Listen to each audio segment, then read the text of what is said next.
अस्सलाम वालेकुम दोस्तों, आज हम स्टडी कर रहे हैं acoustics and acoustic protection. Acoustic के बहुत सारे ब्रांचेस हैं, लेकिन आपकी बुक में जो डिस्कस की गई हैं वो है आर्किटेक्चरल एकॉस्टिक्स।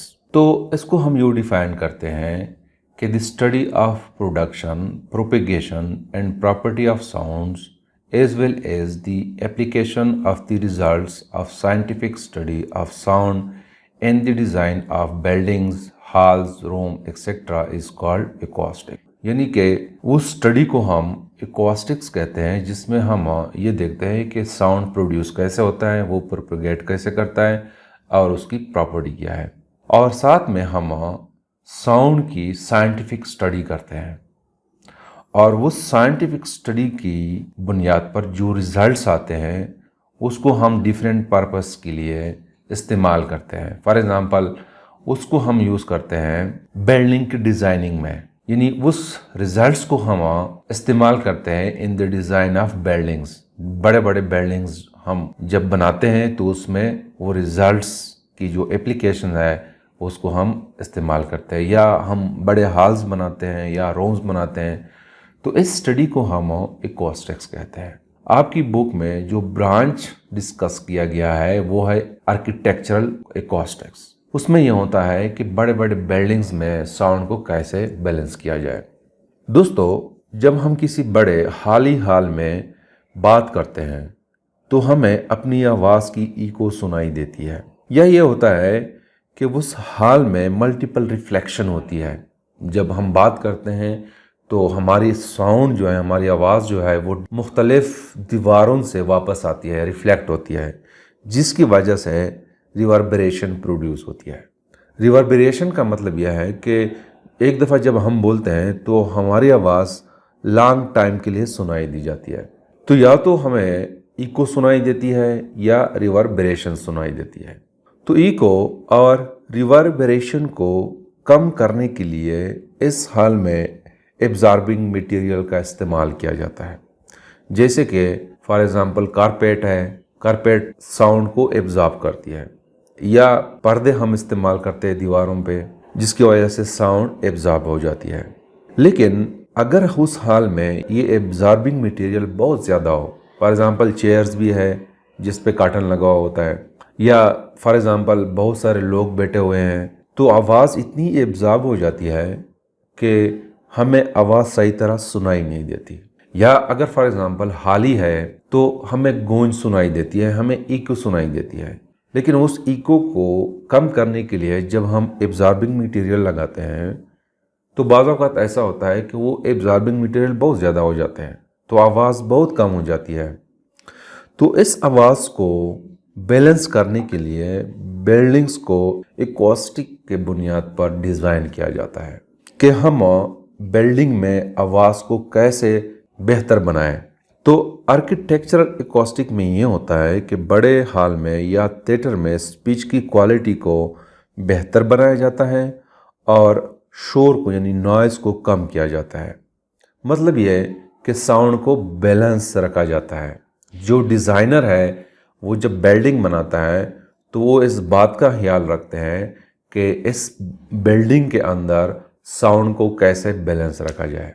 दोस्तों, बड़े बड़े हॉल्स में या थिएटर्स में मुख्तलिफ़ किस्म के सरफेसेस होते हैं, दीवार, छत, स्टेज होता है। तो इन सरफेसेस के साथ जब आवाज़ टकराती है तो बाज़ सरफेसेस ऐसे होते हैं कि वो आवाज़ को रिफ्लेक्ट करते हैं, और बाज़ सरफेसेस ऐसे होते हैं कि वो आवाज़ को फोकस करते हैं, यानी एक जगह पे सारी आवाज़ की वेव्स जो है वो कन्वर्ज कर लेते हैं। या उस हॉल के अंदर ऐसे सरफेसेस भी होते हैं कि वो आवाज़ को यानी साउंड को एब्जॉर्ब कर लेता है, और ऐसे सरफेस भी हो सकते हैं कि वो आवाज़ को डिस्पर्स करें। जैसे कि फॉर एग्ज़ाम्पल एक फ्लैट सरफेस है, जैसे कि यहाँ पे दिखाया गया है, ये वो फिगर है जो आपकी बुक में दिया गया है। यहाँ पे ये एक फ्लैट सरफेस है।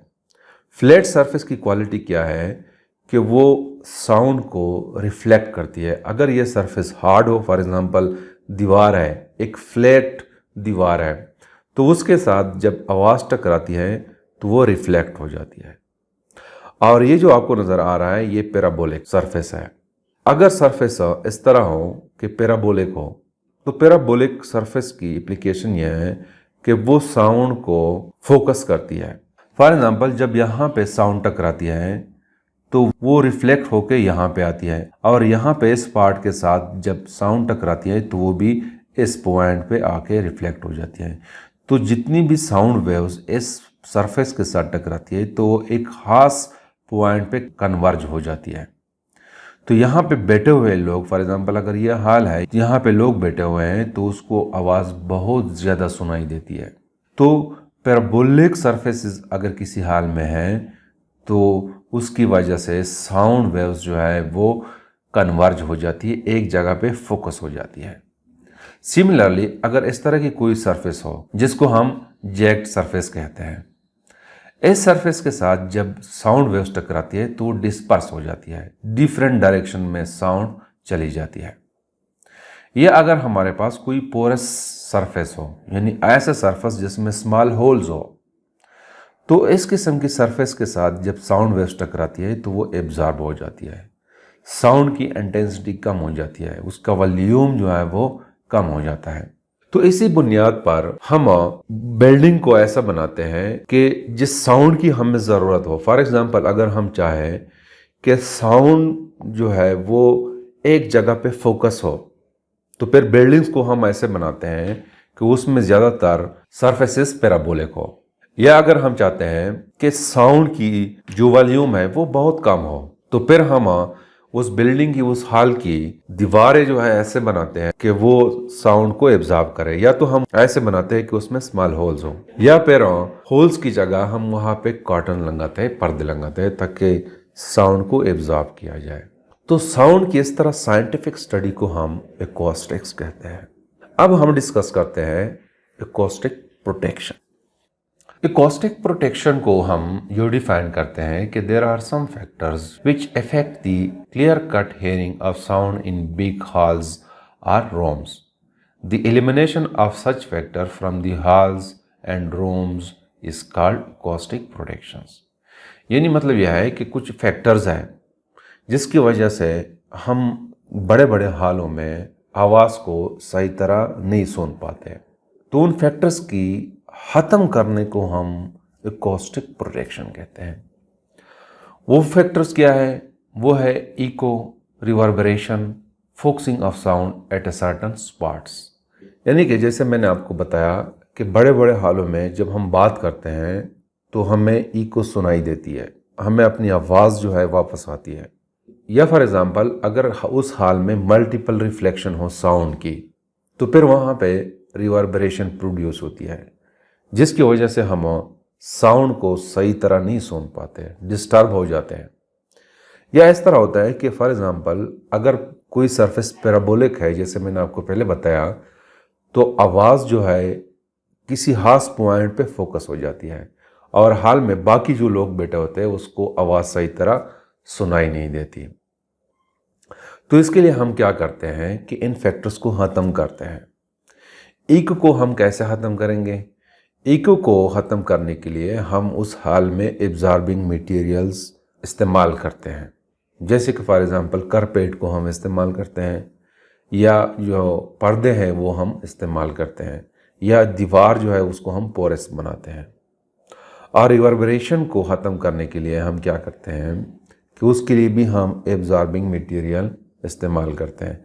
और बिल्डिंग की साइज़ को हम ऐसे बनाते हैं कि वो 17 मीटर से कम ना हो, क्योंकि दो सूरतों में हमें रिवर्बरेशन सुनाई देती है। एक ये कि अगर मल्टीपल रिफ्लेक्शन हो तो रिवर्बरेशन प्रोड्यूस होती है। दूसरी है कि अगर डिस्टेंस 17 मीटर से कम हो तो हमें आवाज़ जो वापस आएगी वो 0.1 सेकेंड से कम टाइम में आएगी, और जब आवाज़ 0.1 सेकेंड से पहले आती है तो रिवर्बरेशन प्रोड्यूस होती है, क्योंकि एक साउंड की सेंसेशन हमारे कानों में 0.1 सेकेंड तक रहती है। 0.1 सेकेंड के बाद हम दूसरे साउंड को डिटेक्ट कर सकते हैं। अगर इससे दौरानिया कम हो 0.1 से, तो हम दूसरी आवाज़ को सही तरह डिटेक्ट नहीं कर सकते हैं। तो हमें लॉन्ग टाइम के लिए आवाज़ सुनाई देती है। और फोकसिंग ऑफ साउंड को ख़त्म करने के लिए हम पैराबोलिक सरफेसेस को ख़त्म करते हैं किसी हाल से। ऐसे सरफेसेस ना हो जिससे साउंड जो है एक ही जगह पे फोकस हो। तो इन फैक्टर्स की ख़त्म करने को हम एकॉस्टिक प्रोटेक्शंस कहते हैं। तो this is something about the acoustic and acoustic protections. Thank you.